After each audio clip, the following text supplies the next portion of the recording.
All right, let's look at the Nasdaq Futures right now. Welcome everyone to the channel. We're going to see what we can possibly get out of this New York session today with this strategy that I use every day, scalping the E-mini futures. All right. So as we can see, the market is been bullish. I mean, to the upside here, we have higher lows, breaking structure, and as long as you're taking out an area of structure, meaning taking out a high, we're looking for a pullback to a key area of demand, or vice versa if the market is, switching from a bullish to a bearish direction, in which we are doing right now. We are slightly bearish. We have a short-term little cycle or channel to the downside right here, as I can show you, just using a small little trend channel for those that may kind of trade or like to trade within a channel or have a hard time seeing. So the market did run up here and make a high, as you can see right there, right?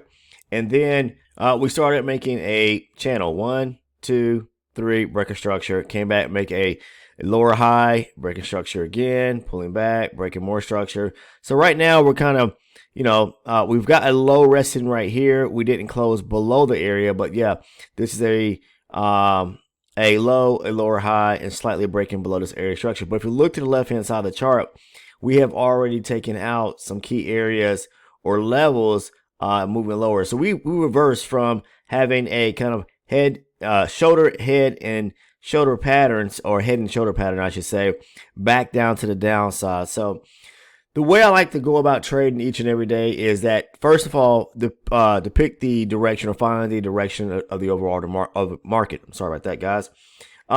So when the market is bullish and we're constantly breaking structure, then I'm looking for key pullbacks to key areas or retracements to key areas of demand. In this case here, because we're moving lower, I'm looking to possibly look for an opportunity to go short now, scalping, using the same old strategy. So I like to mark up my higher base charts to start with, moving lower. So like right here, this is a supply zone. I'm going to quickly go ahead and mark this up right here. All right, it's a high probability zone as well.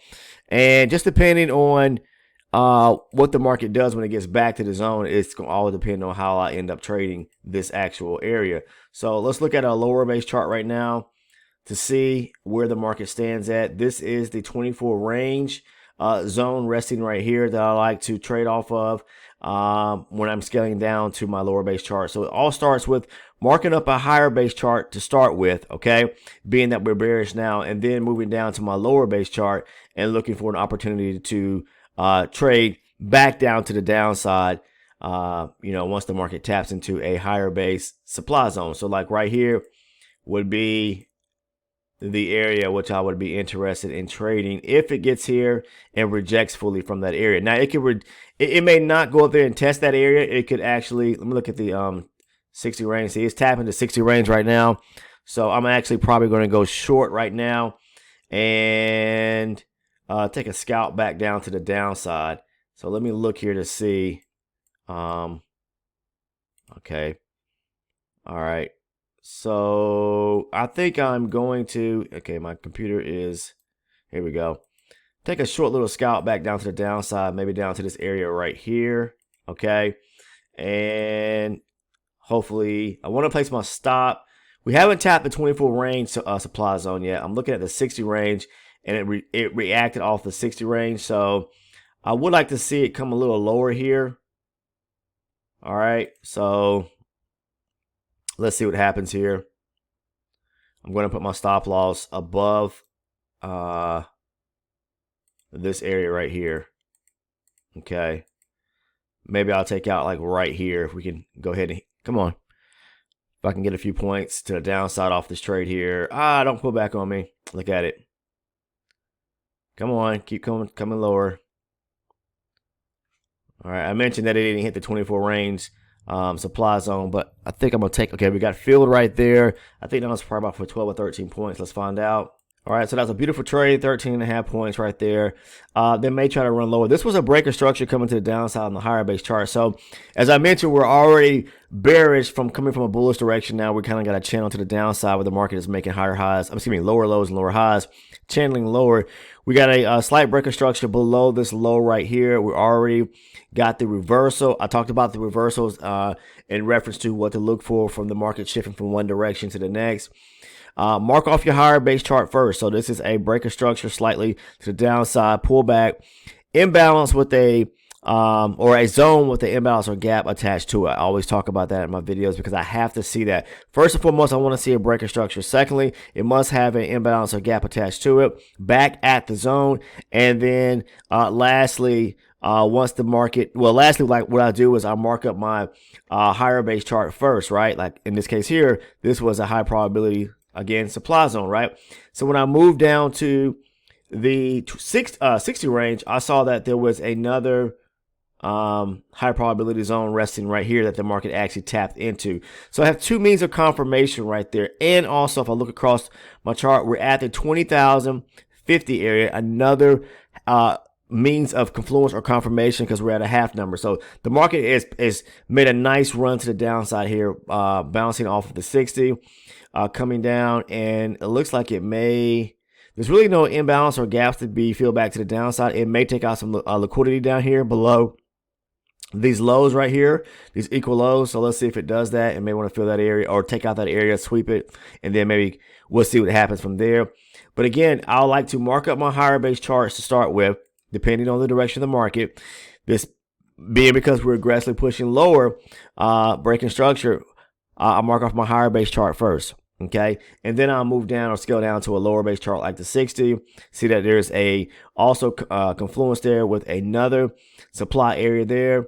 And then on the 24 range, it didn't tap into the zone, but that's okay. We have confluence, enough confluence. And because it may not have tapped into the 24 range, this is the chart I take my trades from. What I'll typically like to see then is see if we, if I'm taking a trade or entering a trade off of, let's say, two slightly higher base charts like the 120 and maybe the 60, as long as we're continuously breaking structure lower on the 24 range. So like when it rejected the 60 right here, okay, and it tapped into, let me do this so you can see what I'm talking about right quick. So we'll put that on all charts. And if we go into the 60 range, now we have the 120 range supply zone, the 60 range supply zone, rejected off of the 60. And as long as we're bearish, making lows, lower highs to the downside without pulling back, breaking any structure back to the upside, I like to stay in a trade. So people always ask me, Mike, how do you end up staying to a trade when you're scalping, from the strategy you're using, right? Well, once I enter the trade, and we made, say, a low, lower high, and then broke structure to the downside, right? As long as we don't come back and start breaking or re-breaking structure back to the upside, and the market continuously is making, lows, pulling back, making a lower high, then, this kind of movement down to the downside, as long as it's doing that, I'll try my best to try to stay into a trade typically, but I'm just, I scalp for like 13 and a half, 14 points here to show you that there is opportunity in what I'm talking about when it comes to the actual strategy of scalping these markets, E-mini future markets or micro future markets, okay? And this also helps improve your overall win rate when it comes to actually trading, because you can stay in the trade longevity-wise a little longer as long as the market is flowing in the direction of which you marked up your charts and took the trade from, the area, the zone. Okay, the zone was here off the 120. The zone was here off the 60. And as long as we're making lower lows and lower highs down to the downside, now this will be the area where, okay, it's made us low, pull back, broke lower right here, right? Came down lower.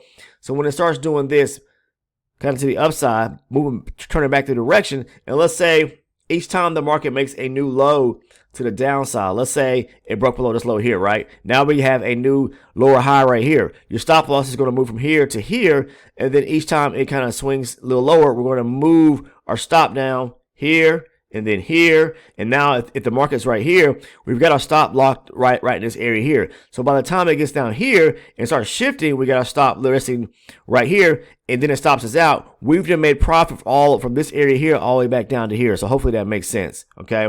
But again, the strategy is all about getting the overall market direction correct and then trading from that.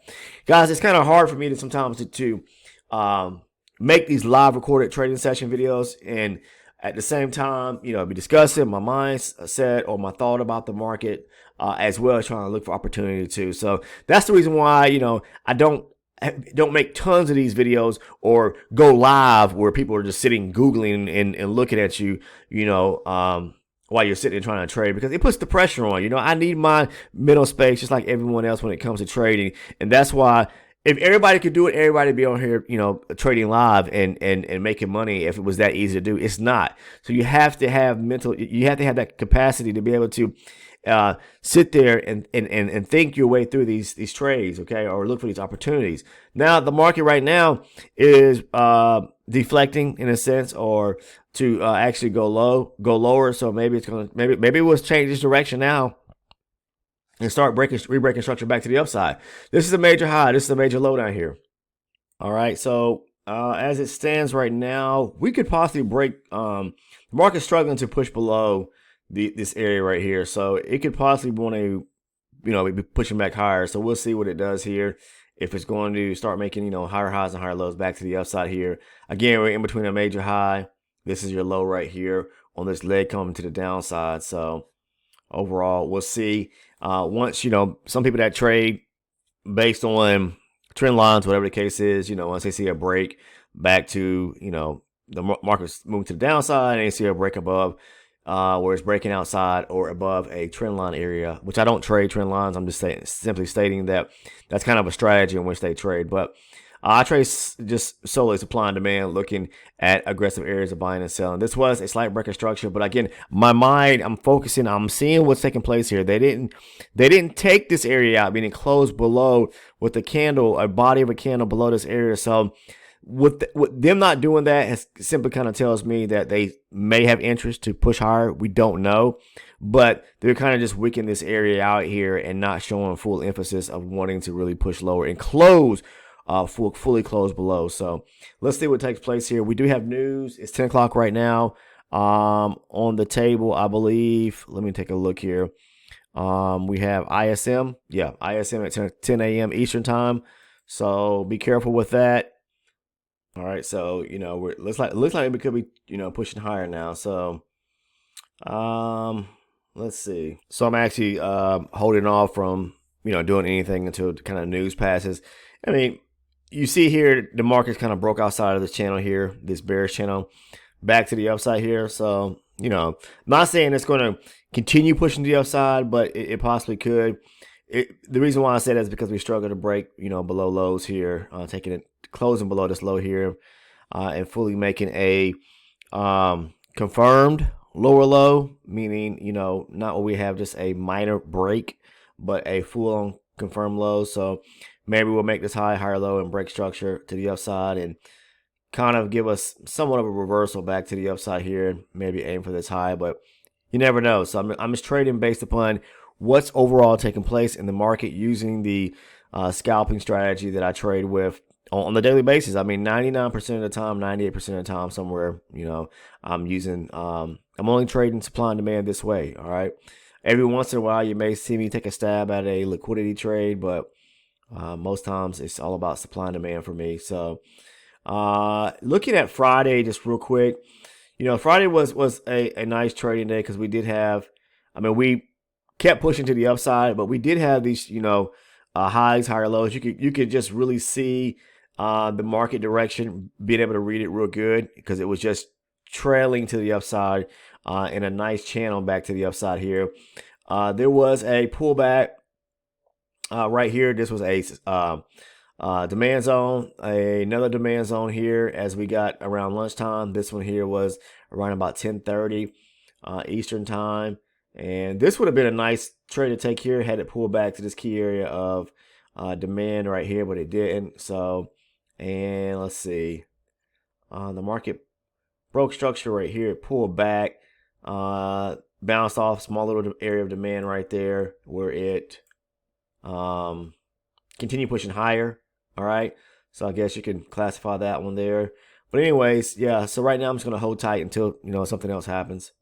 I was looking at this demand zone here on GC gold, pull back to it. Not sure because we have, right below, we got a lot of gaps to the downside here. that need to be filled, even coming down right here, and down even below that area there. So the market did shift here on, it was bearish on gold coming to the downside, and then we got a reversal on, looks like May the 1st, 2nd, back to the upside, making these highs, higher lows. But right now, yeah, this is a demand zone right here, but it's kind of high up, and I'm very kind of questionable about it because we have, you know, these gaps below. Looking back at the lower base chart on the 30 range, it didn't tap this zone quite yet. So I am looking to see, you know, what it's going to do. I'm not sure. This could be a fake out to want to push lower and start to fill some of these areas back to the downside here. So I'm going to hold off and just kind of wait it out to see what it does. All right, I'm in this trade to the upside here on GC right quick, guys. I'm going to put my stop loss right here. Come on. Looking for a quick scalp here on gold. Gold moves kind of slow, so I know that I have to get out fairly quick if I'm going to. I think I'm in position in the right place. So I'm looking here at the 60, looking at the 20, excuse me, looking at the 12 range on gold. Hopefully it comes up here and allows me to take profit in this area here. Okay, only a few ticks away. Okay, all right, and I may, there we go. Just got filled there on GC as well. Close that stop out. So that's pretty much going to wrap it up for me today. Two small little trades, one on the Nasdaq, going short, and this next one on gold, going long. Now, I'll discuss the trade I took here on gold over on the private community for all those that are part of the, or those who are an elite channel supporter or member. If you're interested in joining, the link is down in the description portion of the video.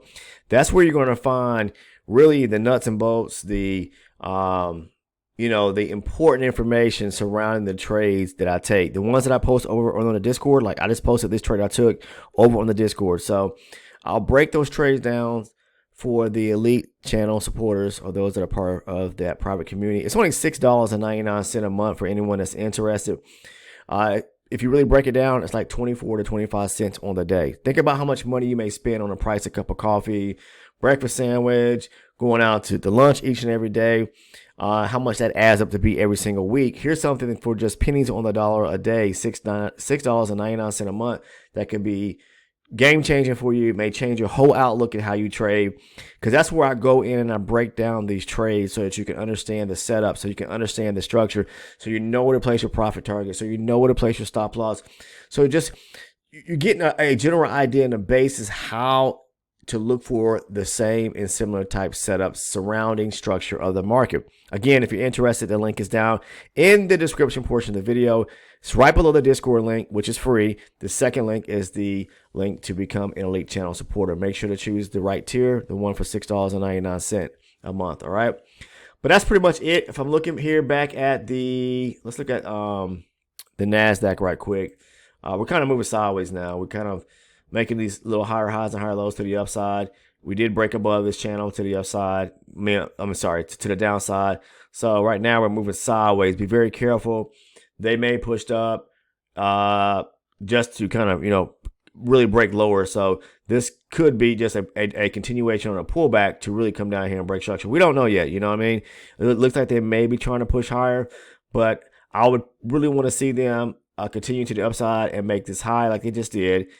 Come off this higher low here and then break structure back to the upside, taking out this high. Then I'll be more interested really to going long, because then we would have taken out this high here and this high right here, if that makes sense. Okay, so with two highs taken out, meaning they're taking sellers out back to the upside here as they push higher, and taking out sellers right here, I would definitely be looking for a pullback to go long, if that makes sense. All right. Well, that's going to wrap it up for me today, guys. I appreciate you guys tuning in each and every day, watching the videos. This is, you know, my rundown of, you know, using and showing you the scalping strategy that I use.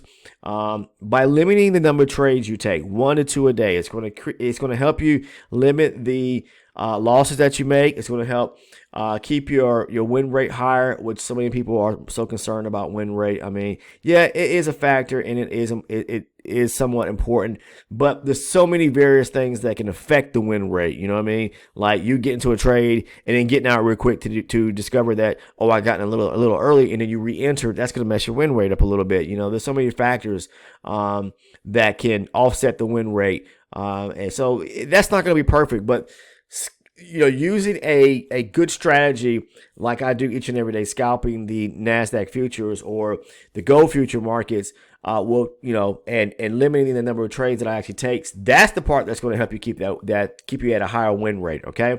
Take care, everyone. I'll see you in the next video. If you are not a current subscriber, please take the time to sub by clicking that button down below. Make sure to turn your post notifications on. And last but not least, guys, if you found value in the channel, I mean, there's hundreds of people, if not thousands of people who are part of the YouTube community, but I know there are hundreds of people that are part of the Discord. If you find value in what I do each and every day, show me a little love. Click that like button. It keeps me motivated to continue to make this type of video content just as well. And if you find value in me showing you these trade breakdowns, going through structure, making this video content, please make sure to click that like button. That's all you have to do on your part is click the like button. I greatly appreciate it. Take care, and I'll see you in the next video. What that does, I'm going to say this right now, it helps get the video content out to other people, individuals. So let's not be all about ourselves, and let's help other individuals as well. That's what we're all here to do. Just as you want to become great at trading, right? Well, your blessings will only be counted by the things that you do. Okay, so if you open up your mind a little bit to say, hey, I want to help others by simply setting a path for this video content to where, because what it does is it gets into the algorithm on YouTube. And so when YouTube gets privy of it, and by you clicking the like button, it wants to push the video content in the direction in front of people where it needs to go. So that's how videos show up in your feed, on your YouTube feed each and every day. So that's the important part right there, is please make sure to click that like button so the video content can go down the avenues, can go to the paths out there in the universe where it needs to go, so people can see it, so they can click on it, so they can watch the video content, so they can learn and educate themselves about strategies that are great like this. Take care, and I'll see you in the next one.